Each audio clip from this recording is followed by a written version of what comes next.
Another blood-red sunset and yet another moon phase, and still another 100 miles to my next resting place.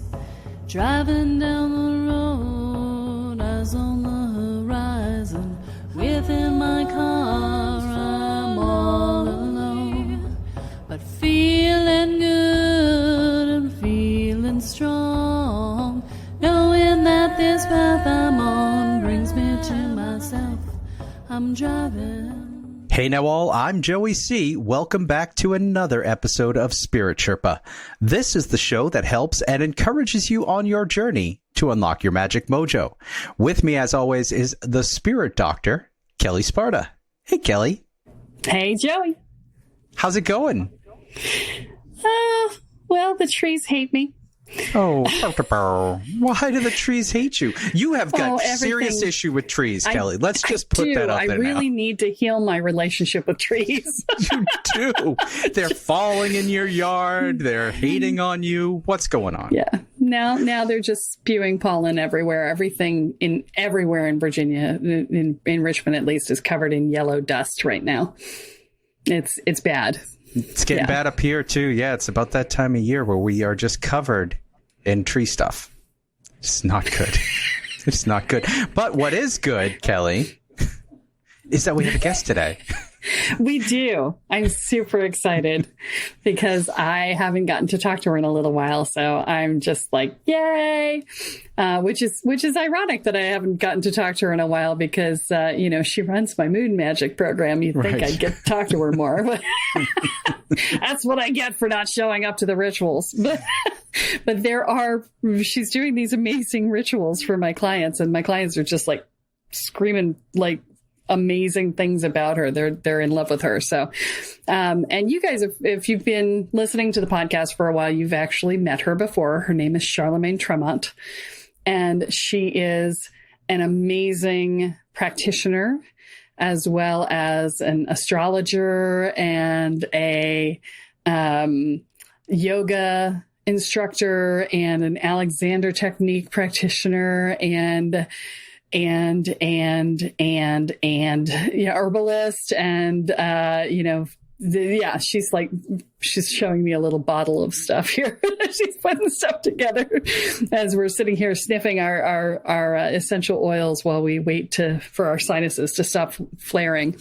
So without further ado, welcome, Charlemagne. Glad you could come, honey. Thank you so much. It's an honor and a pleasure as always to be here, Kelle. It's so nice to see you. You too, Joey. Thank you. Welcome back. It's good to have you here.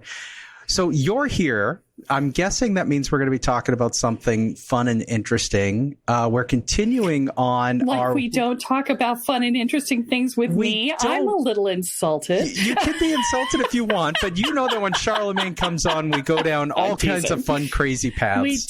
We do. And I'm just teasing. And this one is absolutely going to fall down that road because we are on our wheel of the year. And this is finally, Kelle, even though you said we were going to do this like 2 spokes ago. Well, that's because I suck. You don't suck. I was so excited about Beltane. I just didn't want to be with the other ones in between. So we are at Beltane, and we got to start out. What are we talking about with Beltane? What is it? Do you want to take that one or you want me to? We can both take it if you like. I mean, if you had something that you wanted specifically to mark on there to make sure we hit, and then I can go in after if you like. Or I can just say, hey, it's the Height Spring Festival when all the polleny things, which, it's part of Beltane.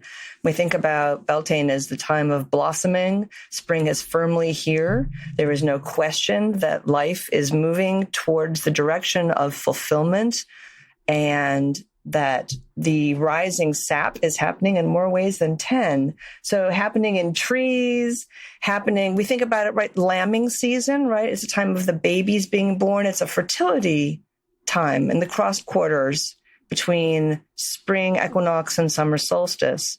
It's a very festive time. You can certainly say that as a beginning. It is the exact opposite of Samhain or Samhain, depending on who you ask. And that Samhain or Samhain is what most of us in the U.S. think of as Halloween, right? So it's the celebration of death as the part of the cycle of life. And so the exact opposite of that is the celebration of birth and sex as the celebration of life on Beltane. And so, we're having this lovely moment of wee, right? So if you're feeling a little extra sexy, that would be why, Thinking about it energetically, you can look at it too as a threshold, a marker of opening an initiation into light as the waxing solar year is coming to a point of being at its height before it wanes at midsummer, which seems ironic, but that's what happens. Midsummer is the absolute zenith, and then from that point it declines. So right now we're in this place of heightening energy. So everything is in that motion, as well as, by now we're feeling the impact of daylight savings time being shifted to now we're seeing more light. The days are longer. We want to actualize more. We have more time and energy in our daytime to do more. And that's part of it too. Part of the archetype of spring is lots of activity. And part of the Beltane rites really are this sort of notoriously wild and chaotic energy that can be coming up, where we have to really look at what purifying fire and raw fecundity, erotic tension, and rising power really bring us, right? There's a point of the heart of it all is joyful and playful.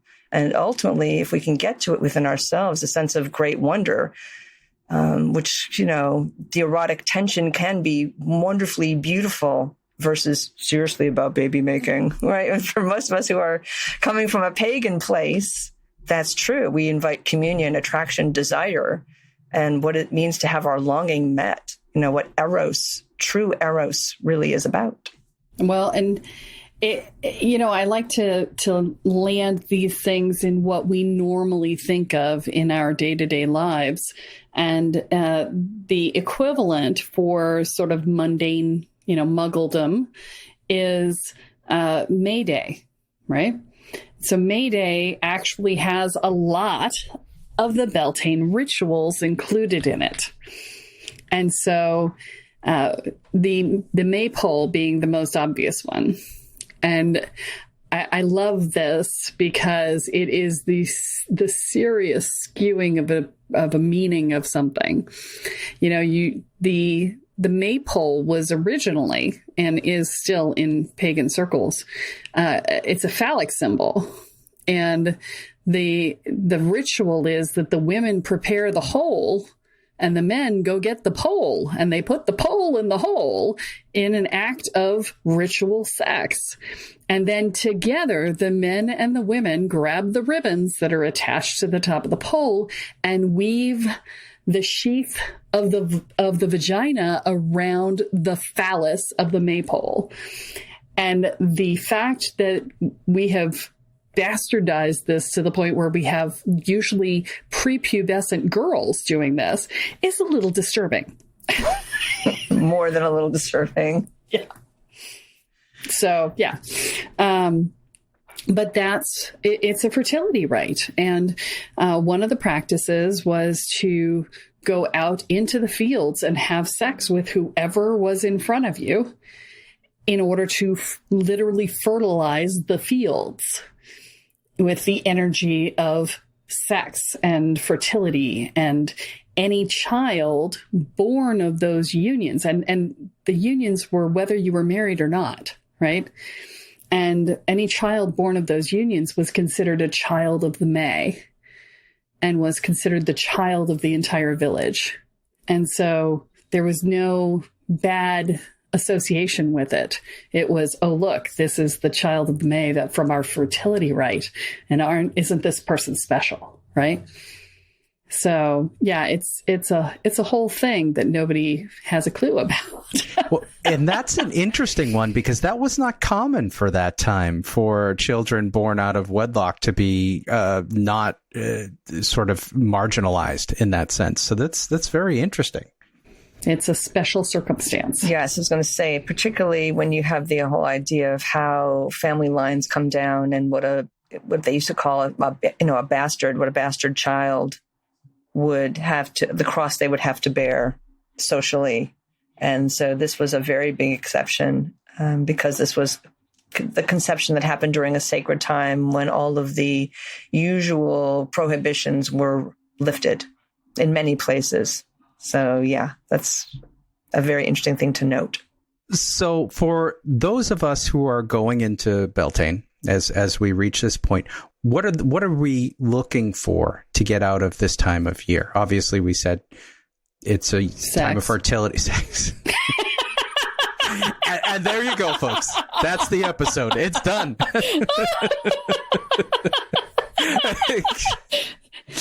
I'm not sure we need Beltane for that. I call that a day that ends in Y, really. But is that really the only thing that this time of year is for? I got to think there's more energetic here. There's quite a lot, really. It's a really powerful time to also come into really understanding the seeds that we've planted at spring equinox and the time that we're sitting in and what we want to really see come to fruition and adding extra energy to those things. So you may set your intentions and then continue to, like a plant, feed and water them. And so sometimes the sexual rites, and you look at ceremonial magic, and I have some training there, that you would use sex magic to give energy. You'd raise that sexual energy and then channel it towards your intentions. We're in the season of spring, but we're also coming through the wheel of the year and the season of fire. And I often think of fire, and when I read tarot for people, I say, fire is always coming up to say to us, what is your true will and what are you willing to do to accomplish it? Do you have the focus? Do you have the energy? Do you have the inspiration? And are you willing to put in the perspiration, the creativity to bring it to form? How do you want to manifest, right? Understanding that when we say Beltane is a juncture in the point of the year where we're really powerfully committing to one thing or another. And when we say yes to one thing, we really have to acknowledge we're saying no to all the others. You can't, it's like also, Kelly, you appreciate, you can have a place where you're putting a lot of energy in a relationship. It's the same thing, right? If you were lucky enough and you had a lover at Beltane, you would be sure to be meeting them in the field. This is no accident. And yes, there's the place where whoever you met with in the field, you could have your enjoyable time. But for those who made that choice to meet in the Beltane fields for very high, what they thought of as high energy and high intentioned sexuality to feed the fields, that was also feeding themselves, feeding their love, feeding their passion. Same energy can be put into your passion project. What do you want to manifest? The child of light isn't always a child of birth. And that's a really important thing to understand. In nature, that's true too. We think about just the way that the natural cycle works. So right now, all the trees are doing their thing. To use, Kelly brought it up, so let's work with it, right? All the trees are busily spreading seed hither and yon on the wind. They're going to go where they go and fall where they fall. And the same is true. We may have many wishes and many intentions and many desires, yet it's the ones that we really give the dominant, heartfelt energy and passion to that are going to grow strong, bear fruit. That's a lot of what we also want to think about at this time of year, was we're raising energy, right? There's also an understanding that there's a tension between the opposites, with the generative and what's dissolving or what we want to dismantle. What stands in the way of us manifesting? We want to really understand that. Right. Oftentimes it's breakdown before breakthrough. You have to let go of something in order to make space for something else. Right. So sometimes people say, well, it's not coming true and I'm putting in all this energy. And I'll say to them, well, have you taken the time to look at what is no longer working, what might be the obstacle, and removing it? There's only so much room and so much energy in the world. It is not like there's space for everything. Just think about it in terms of things we plant. Again, you have to weed the garden. Everything can't flourish in order for you to get what you most want. You have to be willing to sometimes be brutal and weed, pull out what doesn't work. that is a very consistent message to what we've talked about throughout the Wheel of the Year, is that every time we come to one of these high energy times where we're setting intention or we're doing our manifestation work, that part of that work is to ensure that you are clearing that which is what is it, the clearing away the chaff, or you're clearing that which is dead or no longer helpful to you, in order to make room for the energy that you're putting into these things that are part of these rituals at these high energy times. That's very cool. Very consistent. I love consistency. Well, I'll give you another seed sort of to bring it through the through line, because another seed. Nice. Yeah. Well, hey, we're working, we're working it as best we can. We really are. As Kelle had mentioned, we're looking at the polar opposite and the wheel, which is Samhain. And so when we think about bearing the growing pains and fluctuations and uncertainty that happens when we're letting go, when we're in the in-between time between Samhain and here, when we reach the place of action and the new pathways that begin to emerge in spring, and the Wheel of the Year will teach us that nothing new comes just from the light, that it has to be born from the fertile darkness, right? That we enter at Samhain, and then everything that's gestating, and again, seeds, they gestate in the dark. They don't gestate in the light. And so we have to remember that balance. It's always there.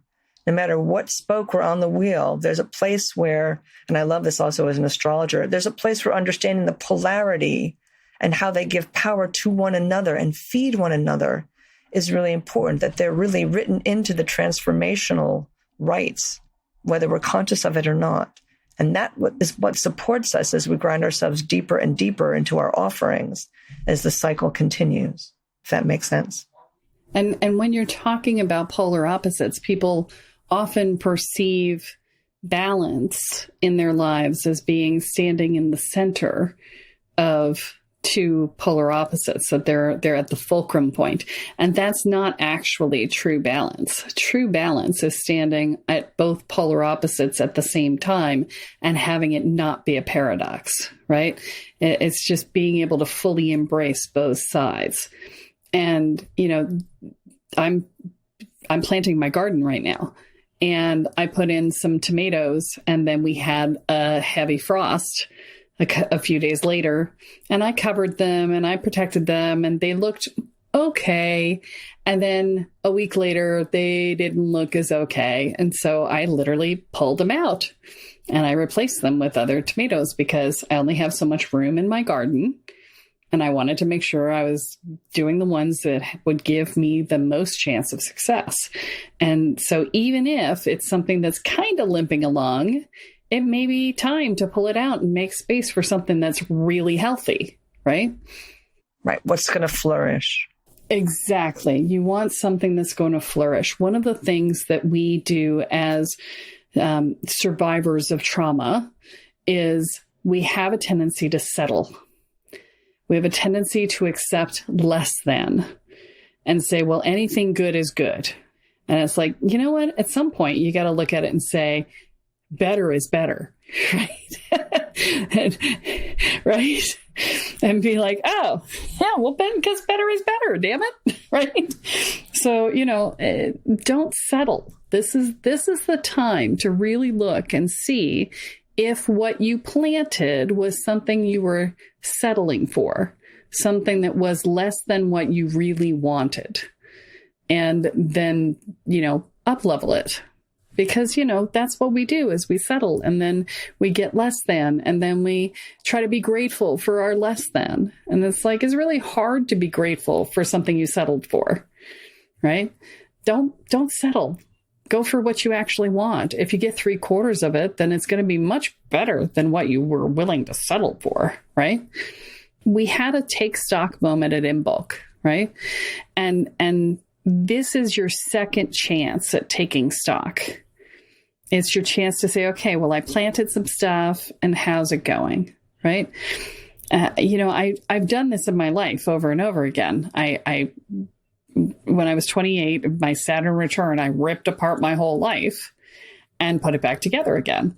And every 2 or 3 years, I would look at it and go, well, that worked and that didn't, and that didn't, and that didn't. So we're going to rip out everything that didn't, and we're going to start over again.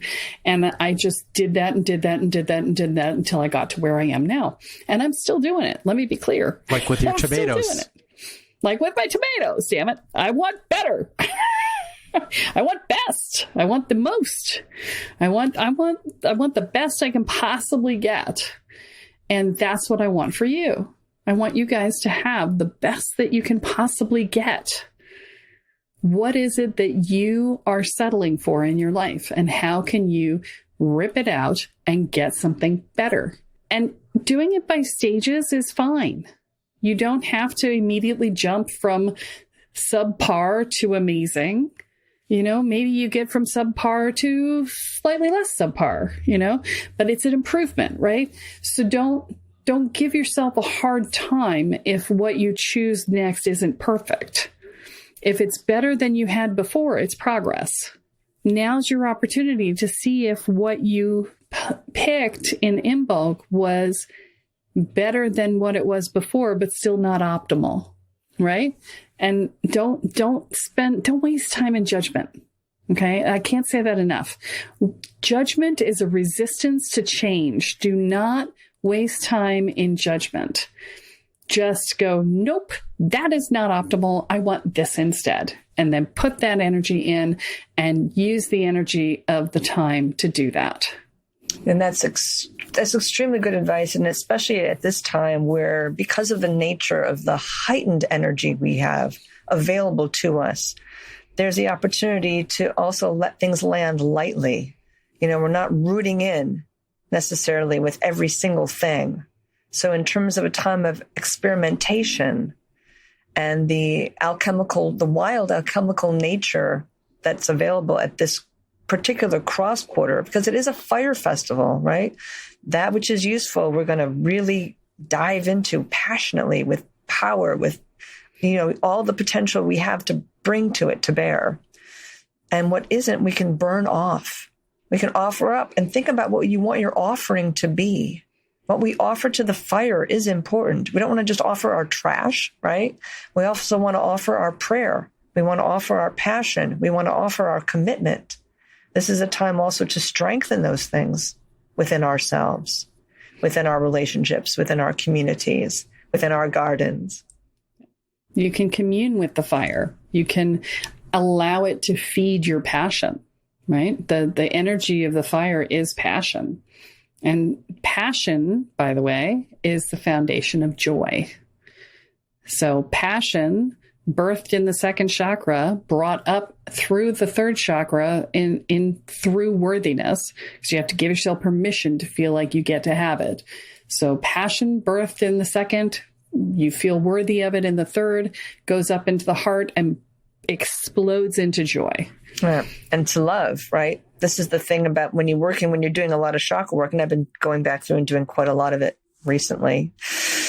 And recognizing also that place of transformation really that happens with the alchemical marriage, because that's part of the fertility, right, is the alchemical marriage. And by that, I don't necessarily mean gendered. We all hold within us the sacred masculine and the sacred feminine. It is archetype. We can connect to it regardless of what we have our little bits and parts are. That's less of the issue. What's the issue is how we are connecting to the great yin and yang, the great divine in those aspects within ourselves, and how we're bringing that forth into the world to be made manifest, right? So again, that place of the union meeting in the heart of passion, compassion, sexuality, sensuality. And then, you know, if you want to continue what you were saying, Kelle, and we bring it up further, right, then we have to speak that truth. That becomes the word. The word becomes the prayer. And again, what do we invoke? It's magic. Our words have power. Let's add that power, that passion to our words with consciousness. Let's bring it up to the third eye. What do we want to see in the world? What do we want to really bring forth? And how, again, are we dreaming it into being? Are we dreaming it into being? That's one of the other things that sometimes doesn't get talked about a lot, that Beltane, Walpurgisnacht, right? Very famously known also in Europe, Walpurgisnacht. This festival was also a big dreaming time. They say that the dreams that you have around this fire festival are part of what the gods want you to bring into the world. And sometimes it was these wild visions, and they would say the gods would come into their dreams and bring messages. And we see a lot of that in the ancient cultures too. Tons of stuff around that. So, this is a time to really start to plant the seeds, if you're not attending right to that fertile darkness, which is the mind, that part of the mind, that's going to help you in your magic. Because it's not always what the thinking is. It's also the feeling, the intending. What do you want to bring forth? What we're doing now, and it's far away to think about. And I'm usually the last person to push ahead and too far in advance because I want to live in the now. However, here's this wonderful time to think about what we tend now, and how well we do is going to be what we harvest at the next equinox and beyond. And so, a simple ritual that you could do for Beltane would be to plant a plant. You could write a little intention on a piece of paper, not a big one, because the plant has to actually have place for the roots to grow, right? But you take a small piece of paper, and that forces you to get really clear about your intention, because you get maybe a sentence, right? And then you fold it up and you stick it underneath the plant, and then you plant the plant, and then you nurture it by watering it and feeding it and making sure it gets sufficient sun and not too much sun. And that is a way that you actually send energy into your intentions for this. So that would be a very simple Beltane ritual. That's perfect. Well, this is fantastic. We've got a lot of stuff to prepare for. We have, it's a very sexy time of year, apparently, it seems. But sex magic is incredibly powerful anyway. So this sort of is interesting that way. So I think we're moving towards wrap up here, but as we do, is there any final thoughts that either of you want to give with regards to Beltane and what the listener should keep in mind here? Yes, as a matter of fact. So I want to be sure to drop this in. We have a full moon in Scorpio on lunar Beltane, which is April 26th, which is very, very close to solar Beltane. So again, without getting too technical, so the energy of Scorpio already brings about that sexuality, that maybe that darker, sexy sexuality. And having that full moon right there within the Beltane week is really adding heightened energy. So if you wanted to start your preparations and you want to really get a good jump start, prepare for that. April 26th, that full moon in Scorpio. And that's a wonderful time to really ask yourself, what do I desire? It's really important to understand. It's also important to understand, just in a basic way, that Scorpio is ruled anciently by Mars, which is where the full moon, where the new moon just was in Aries and Mars, and as well as by Pluto, which is the god of the underworld. So really looking at what are we maybe pushing away that we do desire, and how is it coming to light in the light of the full moon, and how can we have a healthy and loving perception of it to bring it into the light, to maybe have a place to blossom and grow into something beautiful at Beltane and beyond, so that whatever it brings us, we can harvest it for our good and the good of the whole. Now, you said that is the 26th of April, yes. Correct? Yes, okay, that is so correct. That means for those listening that this is set to air on the 25th of April. So you will be right in that wheelhouse as you're listening to this, ripe as it were, in that wheelhouse. And what I call the moon tide, right? You're right in that moon tide, which is a day or two before the full moon or new moon, and the day or two after it. That energy is right there to still ride, literally and figuratively. Ride it, kids. Have a good time. It's really there for your desiring, for your pleasure. And that's one of the things too that sometimes gets forgotten, that these celebrations are not just so solemn, that they're pleasurable, they're joy, that there's the yin and the yang of it, the expansion and the contraction always present. This is the wild party ritual. Mm-hmm. This one really is. It is really fecundity and beauty. When I went to festivals at this time, we would walk around with whipped cream shots and spray whipped cream on different people and, lick it off and stuff. So yeah, it is the wild party time. So have yourself a wild party. Just do it COVID friendly. and always safe too. Yes. I feel important and very, very important to state that too. And it's, having said that, it is the time of the wild god and the wild goddess in their greatest beauty, right? It's their youthful strength and power. So we can, no matter what our age, we can connect to that. It's always there for us if we're alive with it. Perfect. Awesome. Kelle, is there anything you wanted to talk about before we wrap up? We're real close to time here. Anything else I want to add? No, there's nothing else I want to add. But I do want to mention that we got a really lovely testimonial, little review, not testimonial so much as a review that somebody posted. And I've asked Joey to read it because I thought it was so awesome. And I just wanted to say thank you to the person who posted it. Yeah, so this was posted on Apple Podcast, and it was from Wind Through the Trees via Apple Podcast. Just recently done. It is a wonderful review of the show. She says, or he says, I shouldn't assume. But anyway, I've never been a big fan of podcasts, audiobooks, etc., but I have been a loyal, everyday binge listener since episode 1. I may have been late to the party, but I came across this podcast in January 2021 looking for podcasts about empaths, and this satisfied that and then more than I could have ever asked for. In the beginning, I had no idea what I was looking for or even the kinds of questions to ask. I just had no clue.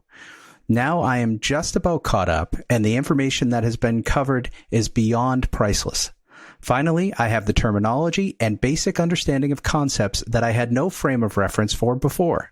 Not only has it helped explain so many of the pieces that I had been wondering about my whole life, but it has helped me with the self-awareness of what I need to work on and what I can learn more about that will benefit myself and others I have an impact on.